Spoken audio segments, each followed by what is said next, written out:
Welcome back. Buying an investment property can be a great way to generate an additional source of income. In this video, I'm going to share a step-by-step process of what's needed in order to buy your first rental property.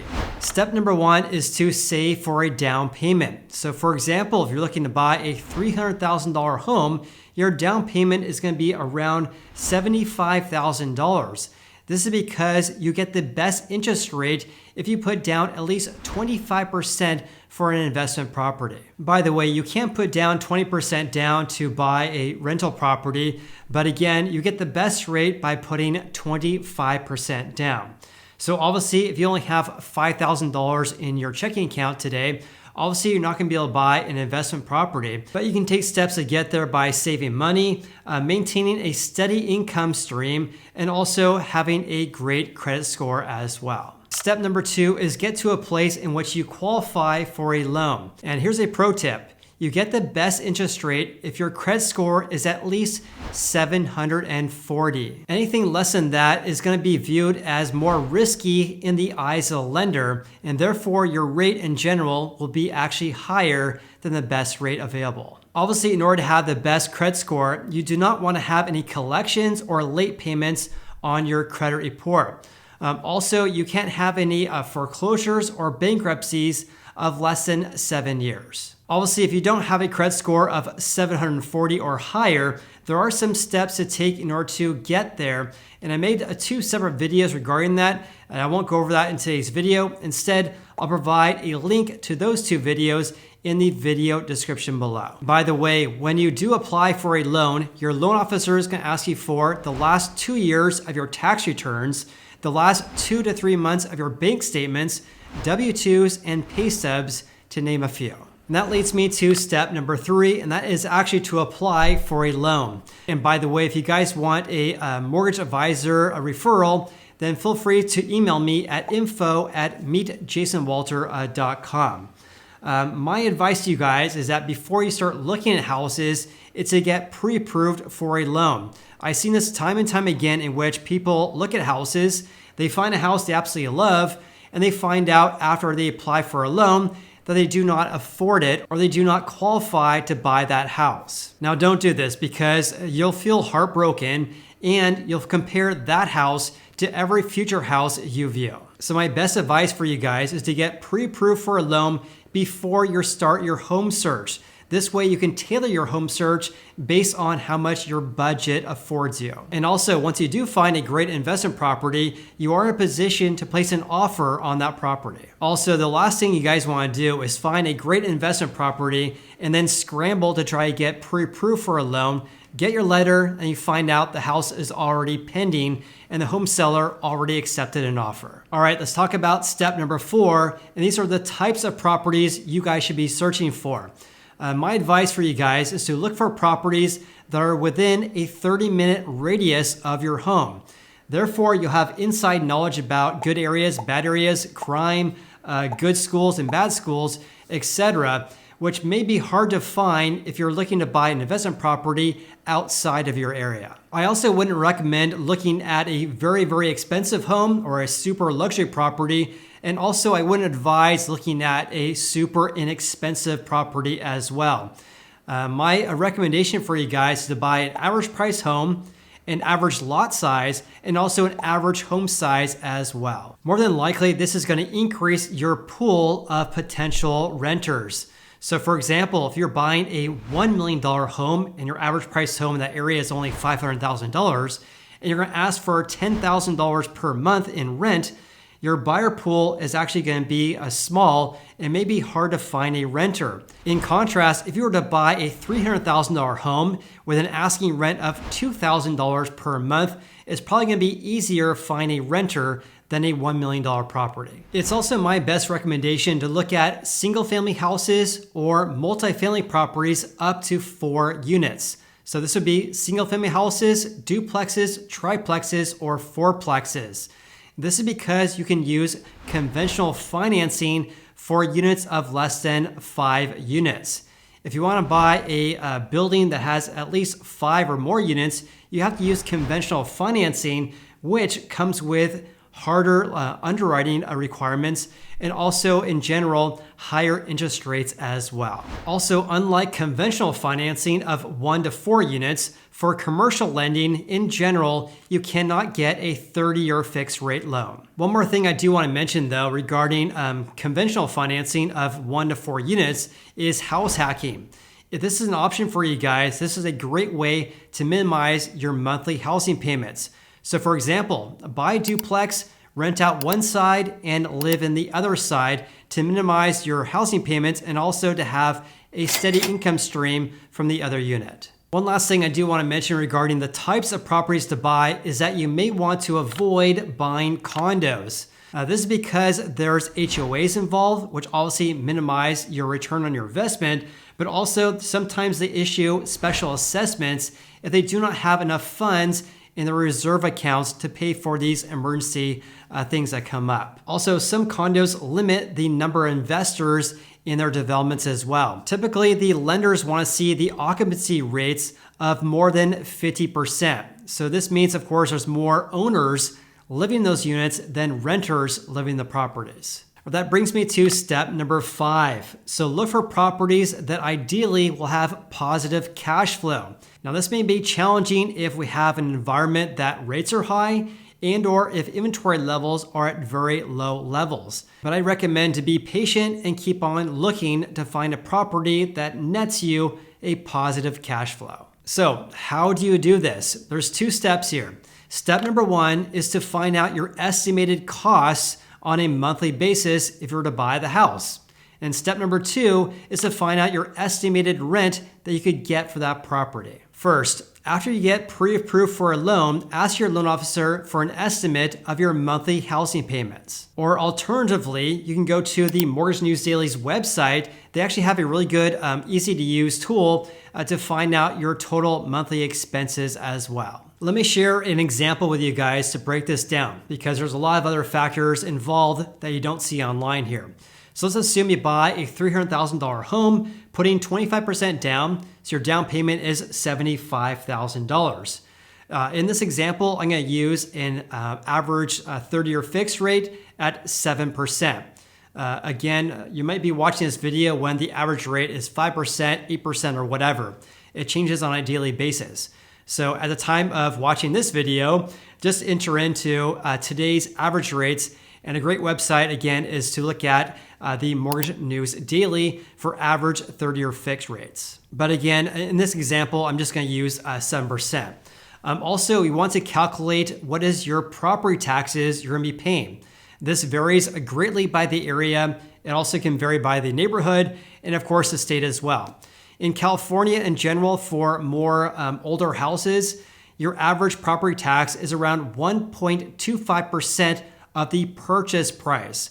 So for a purchase price of $300,000, your property taxes on a yearly basis is going to be around $3,750 per year at a 1.25% rate. And again, in California for newer developments, your property tax is actually going to be higher than that, probably about 1.3 to 1.8%, or in other states, it may be much higher than that as well. Just enter into what your general property taxes are in the area you're looking to buy. Going back to the mortgage rate though, something to keep in mind here is that in general, you pay a higher rate for a non-owner occupied property.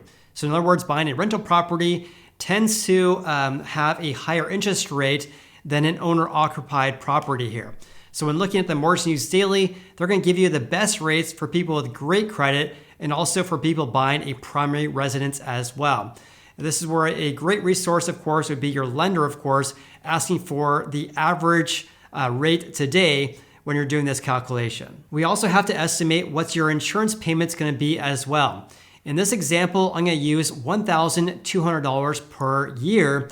Again, it varies by the area and of course the property as well. This means your total housing payment of principal, interest, taxes, and insurance, or PITI, is going to be $1,909 per month in this example. Obviously, if this house is within an HOA or has a swimming pool, for example, you're going to have to add those expenses as well for maintaining the pool and also the HOA.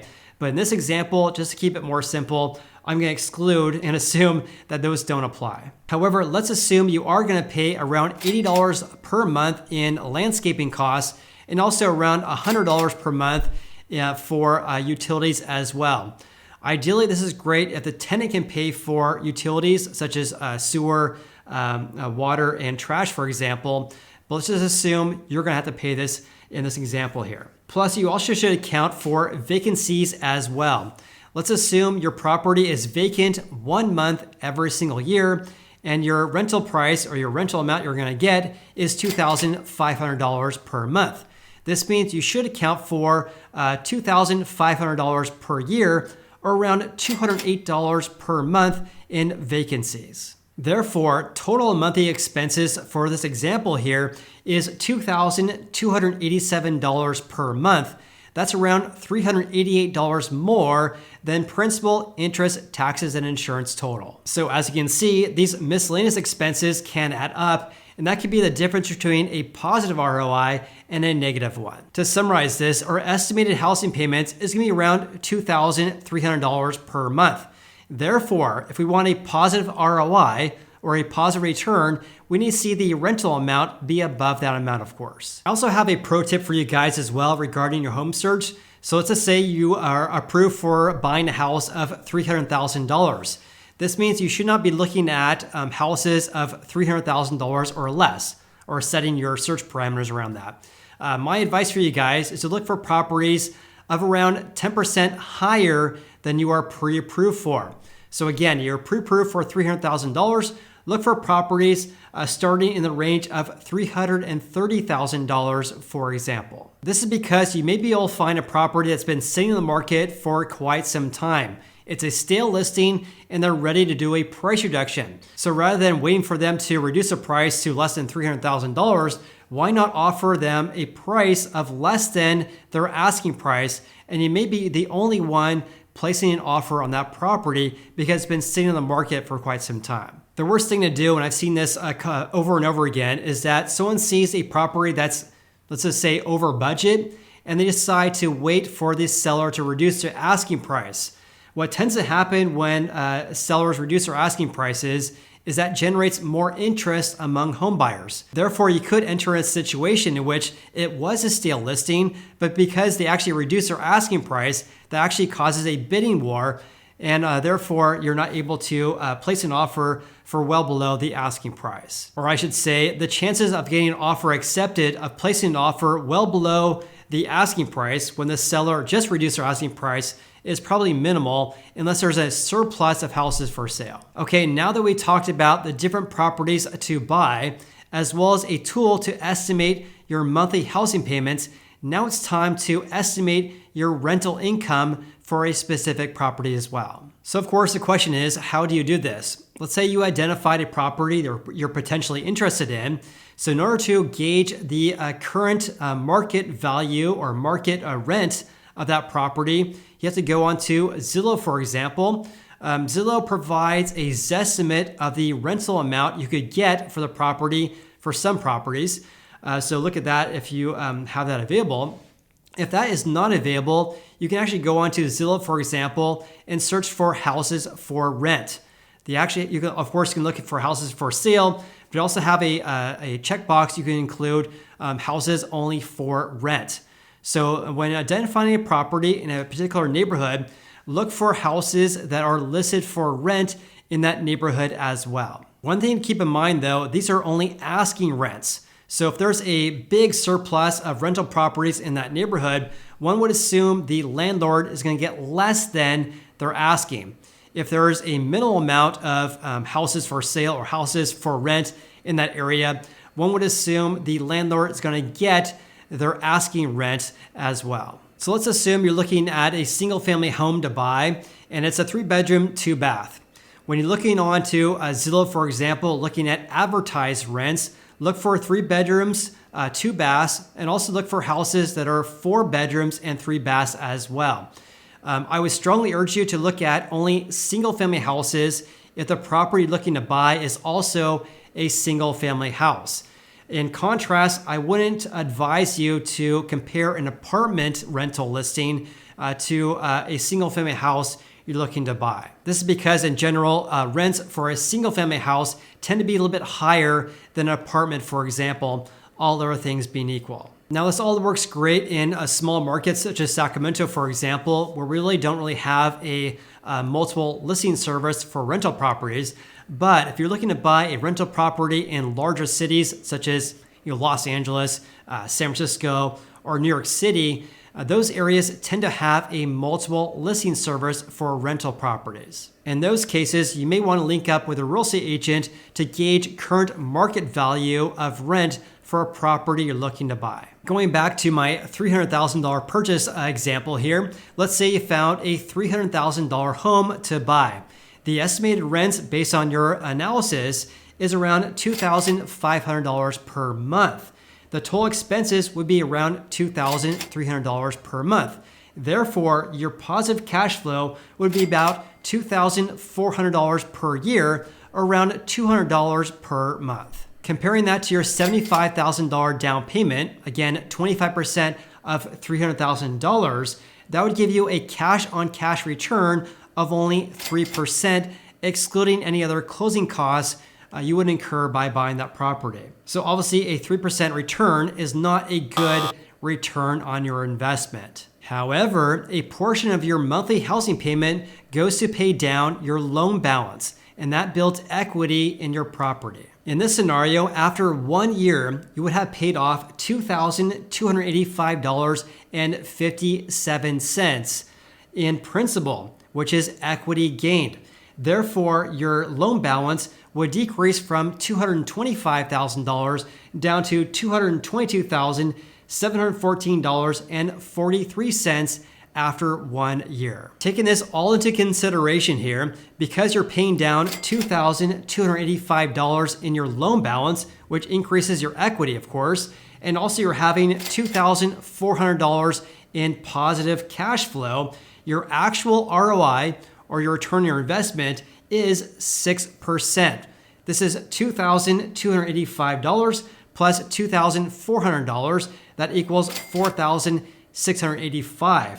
Divide that by your down payment of $75,000. Multiply that by 100, gives you 6%. Now, obviously, there can be some tax benefits of buying an investment property as well, such as depreciating the property or deducting your expenses as well. However, this is not tax or financial advice. I am just a guy on YouTube. And by the way, I do have a license as a certified public accountant. However, I haven't practiced in many, many years. And also, I have not worked in tax when I was practicing as an accountant. Therefore, if you do want to get tax advice to find out the tax benefits of buying an investment property for yourself, I strongly advise you talk to your tax accountant. That leads me to step number 6. I would advise you guys to not buy a house that's fully updated. If you have some time on your hands to do some sweat equity, for example, I would advise you guys to buy a house that's in need of minor, keyword minor, cosmetic repairs.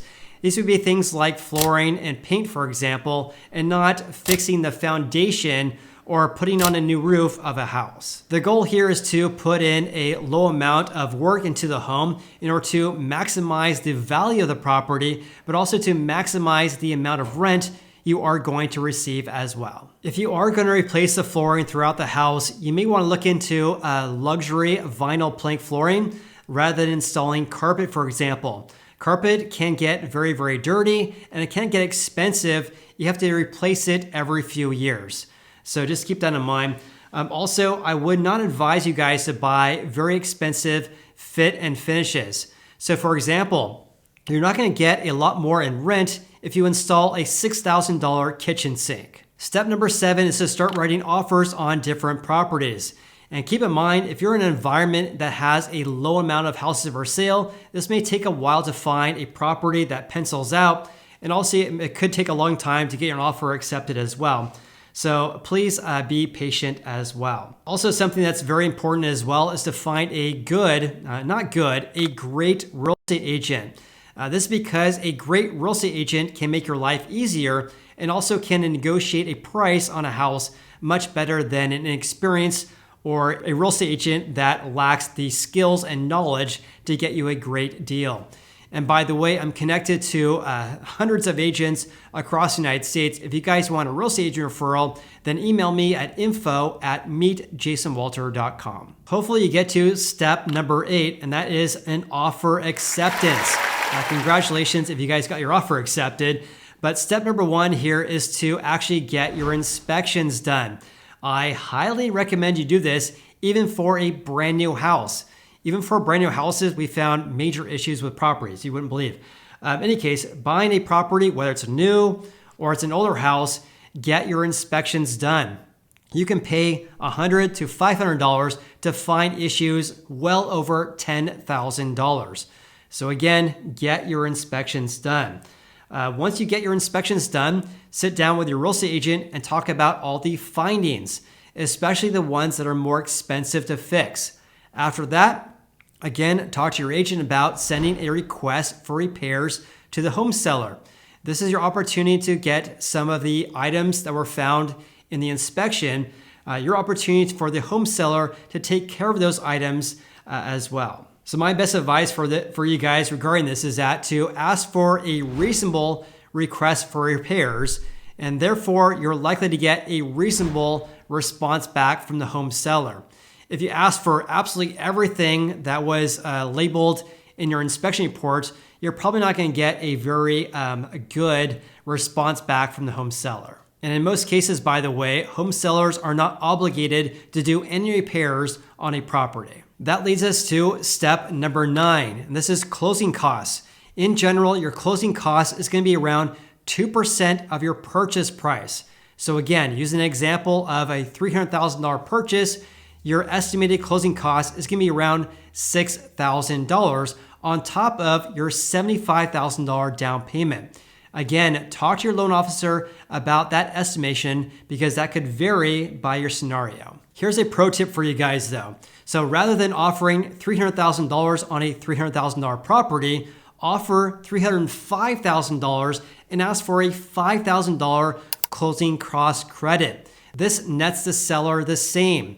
A $305,000 home sale and giving you $5,000 back is more or less the same as a $300,000 home sale. The benefit for you as a home buyer though is that this actually causes your out-of-pocket expenses to decrease by $5,000. The downside, of course, is that actually causes your monthly housing payment to increase by that $5,000 increase, but the increase is very negligible compared to your overall housing payment. And plus that $5,000 you saved could be used to update your house after you close escrow. When you're in contract to buy an investment property, that leads me to step number 10, and that is the renovation process. And again, hopefully it's not a very big remodel, and hopefully you're only looking at cosmetic updates. But my advice for you guys is that when you're in escrow or when you're in contract to buy the house, already take the steps in order to plan and schedule all the updates after you purchase the house. This is much better than buying a house, closing the escrow, and then trying to figure out what to do with updates. So I advise you guys to try to figure this out before the house is officially yours. That way you can line up all your workers and your general contractors, etc., right after you close escrow. That leads me to step number 11. After you bought the house and also after you've done all the renovations, then step number 11 is to rent out the property. My recommendation for you guys is to hire a professional photographer that you're going to pay around $150 to $300 and take really good photos rather than taking horrible photos such as this one. After you have all these professional photos taken here, the next step is to list your property for rent. You can go onto Zillow, HotPads, Facebook, Craigslist, for example, or if you're in a bigger city that has a multiple listing service for rentals, you could hire a real estate agent to list that property for rent. Obviously, the downside in doing this is that in general, you have to pay a real estate agent fee in order to do this. After you get applications from potential tenants, the next step is tenant screening, which is very, very important. So for example, you may want to run their credit, look at their income levels, their job history, W-2s, etc. If you're new at being a landlord, something you may want to consider though is hiring a property manager. They generally charge in the range of 4 to 10% of your rent coming in, but it could be a well investment if you don't really know what you're doing, especially regarding the tenant screening process. And the last step here is after you buy your first investment property is to start saving for your next one.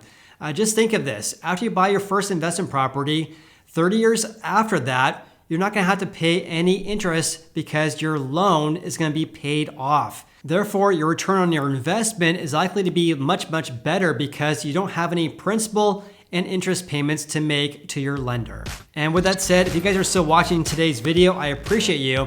Also consider subscribing as well if you haven't done so already. Hope you guys have an awesome day and look forward to seeing you on the next video.